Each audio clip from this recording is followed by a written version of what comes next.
Good morning. This is Sri Primo with a quick recap of day two of the French Open and other sports that I'll cover at the end.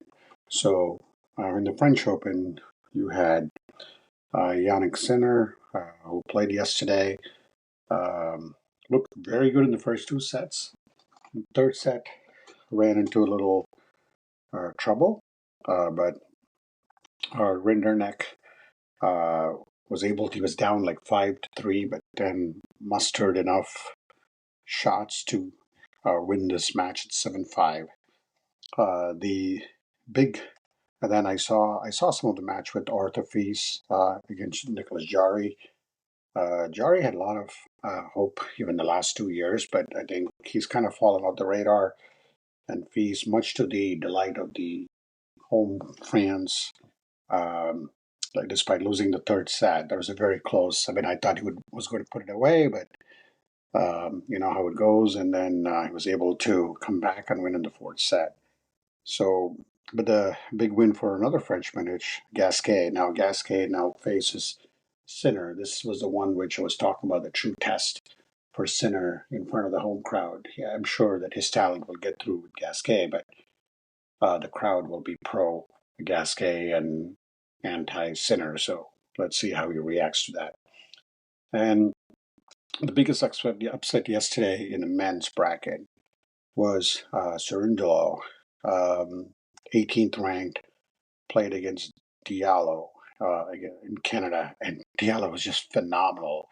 I got to watch at least one of the sets, and he was just incredible. The way he was moving Cerundolo didn't have any answers, but the big thing that Diallo had going for him was the serves, and his serves were so good. Put the ball wide or pretty deep, and then he would come into the net and finish off the points. And that's when you do that on clay, when you can come in and volley, serve and volley, that's usually a recipe for success. And that's exactly what he did. And Rune managed to win as well. We already talked about one upset. The second upset was this is the one that shocked me because I have this person going all the way to the semifinals. Taylor Fritz from US falls to Altmaier after winning the first set 7-5, and he seemed lost in the for losing the first set 7-5. He won the second set 6-3, but then after that, he managed to get a paltry 4 games in the next two sets. That really doesn't bode well for someone like Taylor. I mean, trying to search his way. And then you got good wins by, obviously, by Tsitsipas. Great win for him. And today you have some good matches already going. Dimitrov is already on the court. Diminor is on the court. You got this is a very interesting matchup. You got a Nori and Medvedev going on in the first round.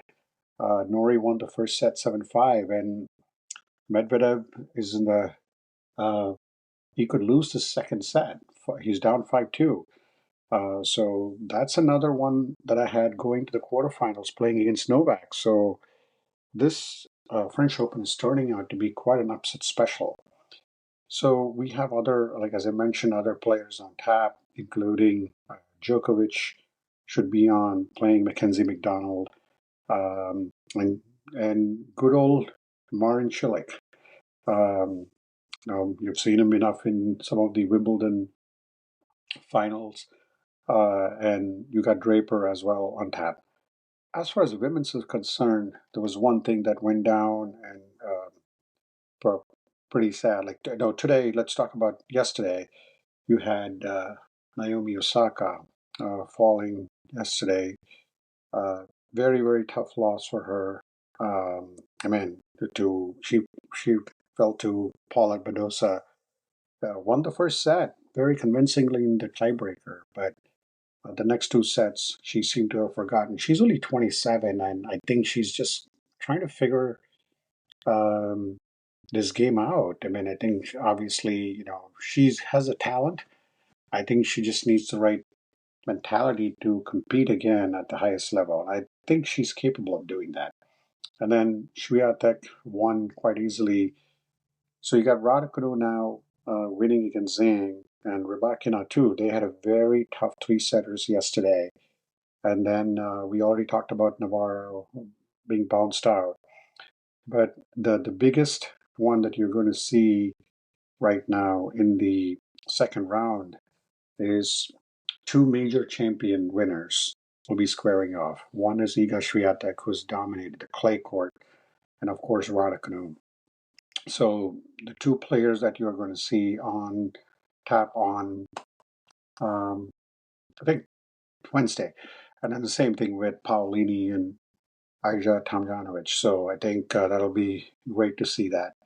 Uh, in the women, you have Kenin already playing right now. Andreeva, I mean, despite being down 2-4, left 30 down in the first set, just managed to win against Buska 6-4, 6-3 quite convincingly.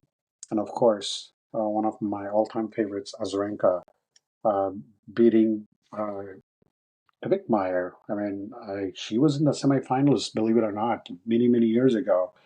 And she's on her way to retirement right now. But quite a sad ending for her on the court against Azarenka. But you had Kenin, as I think I mentioned that, Von Rosa, ex Wimbledon champion, moving on to the second round as well. So that's where we are with the French Open. Let's quickly get down to the other sports. In the NBA, the Thunder now have taken a great 3-1 lead thanks to 40 points by uh, Alexander, 40 points. Williams scored 34. Uh, Holmgren scored 21. And then Timberwolves, Anthony Edwards could not really straighten enough up. I think they had other players scoring. But, Edwards is a guy who they needed, and it was a close game. Came down to the last, you know, last quarter. So with that, um, we have the NBA as well as done. Um, and as I mentioned, across the pond, you have IPL. Today's the last game, and the top four seedings have already been determined. The only thing of factor is if RCB wins today, they get to against LSG. They will get to be in the first two spots. Punjab has already clinched that, 19. And so could it be Gujarat or RCB for the second spot? And finishing second will be a huge, huge thing there because you just want to get to the final with just one win. So with that, that's where we are. And uh, we will wrap it up for the day two of the French Open. Thanks again for listening. Have a good rest of the day.